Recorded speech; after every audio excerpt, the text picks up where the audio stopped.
Isa na ata to sa dessert na talaga namang pinagkakaguluhan dahil sobrang creamy and super soft. Hello mga kakusina! Ako po ulit si Ate Angel ng Kusina ni Angel, and for today's video, gagawa na naman po tayo ng another dessert recipe na baka hindi mo pa nagagawa or nasusubukan sa iyong kusina, kaya't panoorin mo na ang buong video dahil madali lang po ito. Meron po tayo ditong square na microwavable tub. Nilagyan ko lang po yan ng tig 2 piraso nitong ating cake bars. Nasa sa inyo naman kung anong flavor yung gagamitin ninyo.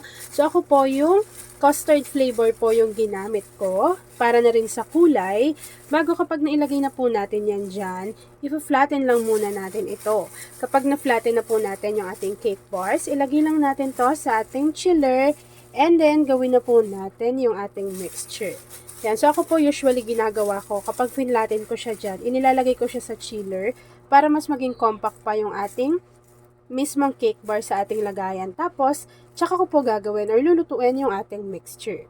After nating ma-set aside yung ating cake bars, maglalagay lang po tayo sa ating kaserola nitong 1/3 cup ng glutinous rice flour. Ito po ay isang sachet or 24 grams ng ube jelly powder. After adding, haluin lang po natin ito para mag-combine. Tapos durug-durugin lang natin yung ating jelly powder para mamaya hindi siya mamumuo lang dyan sa bottom ng ating pan. Take note din na hindi pa po nakabukas yung apoy sa ating kalan. After mixing, maglagay na po tayo dito ng 3 cups of water. Haluin lang po natin ito ng maigi para hindi po naninikit sa bottom ng ating pan yung ating dry ingredients. Alam niyo ba, ang bango-bango talaga, tsaka ang sarap nung ube jelly powder na yan, yung ginagamit ni Ate Angel na si Menu Magic. After mixing, maglagay lang tayo at least half teaspoon ng vanilla essence or vanilla extract. Maglagay na rin po tayo dito at least 1 can or 380 grams ng Marie Condensada. So si Marie po ay isa sa pinakamurang kondensada sa market. Tsaka masarap yan in fairness. After adding ng ating Marie Condensada, maglagay na rin tayo dito ng Marie Evaporada. Ito po ay 1 can or 380 grams. Kapag napagsama-sama na natin yung mga ingredients, haluin lang po ulit natin ito ng maigi hanggang sa mag-combine. Dito po, kapag nahalo na natin yan ng maigi, pwede na nating buksan yung apoy sa ating kalan over medium to low heat. Yan, dapat po medium to low heat lang para hindi mabibigla yung pagkaluto ng ating kakanin or dessert recipe. Habang naluluto ko to at hinihintay na makuha yung tamang consistency, please don't forget to like and follow yung ating Facebook page, Kusina ni Angel. Kung meron ka ring Instagram, paki-follow na rin ako doon, Kusina ni Angel. And kung gusto mong matuto pa ng iba pang mga recipes o kaya naman gusto mong mag-share ng mga niluluto mo everyday, pwede kang sumali sa ating Facebook group. Andyan lang po yan sa ating Facebook page. And yes mga kakusina, ito pong nilulutuan natin na kasirola. Ilalagay ko yan dyan sa ating basket kung saan ko to nabili. Meron po yung takip.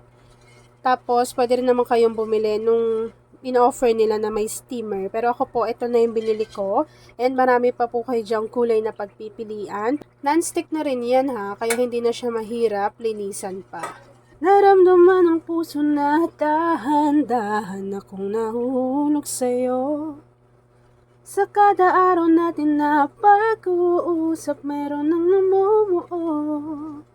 Ngunit di ko na alam kung anong patutunguhan. Ang hiling ko lang naman na itong naramdaman.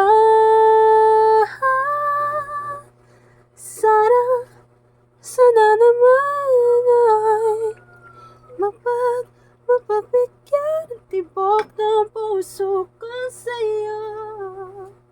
At ayun na nga mga kakusina, kapag nakita nyo po na halos wala na pong liquid ingredients dito sa ating kaserola at nahihirapan na rin po kayo na maghalo, ayan o, medyo kumakapal na yung consistency niyan, pwede na po nating i-off yung apoy sa ating kalan at direct po natin tong agad-agad isasalin doon sa ating mga microwavable tub na mayroong cake bars. Meron po ako ditong ni-ready na keso.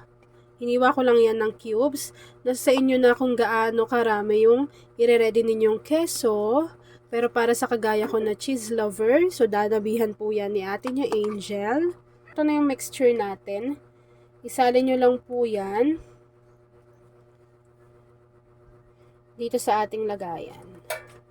Kapag naisali na po natin yung ating mixture, hihintayin lang po natin itong mag-set, mag-firm, and then after po nun, ipapakita ko na sa inyo kung ano yung natapos nating easy at creamy dessert recipe. At ayun na nga mga kakusina, once na lumamig na po yung ating dessert, naglagay lang po ako ng keso sa gilid, tapos pwede na po natin yang i-enjoy. At ayun na nga mga kakusina, tapos na naman po ang ating easy dessert recipe na ube cheese ref cake. Kung nagustuhan mo yung ating video, please like and share this video. At kung hindi ka pa nakakapag-subscribe sa aking YouTube channel na Kusina ni Angel, please click subscribe button, click mo na yung notification bell, click all para lagi kang updated sa bawat in-upload kong mga videos.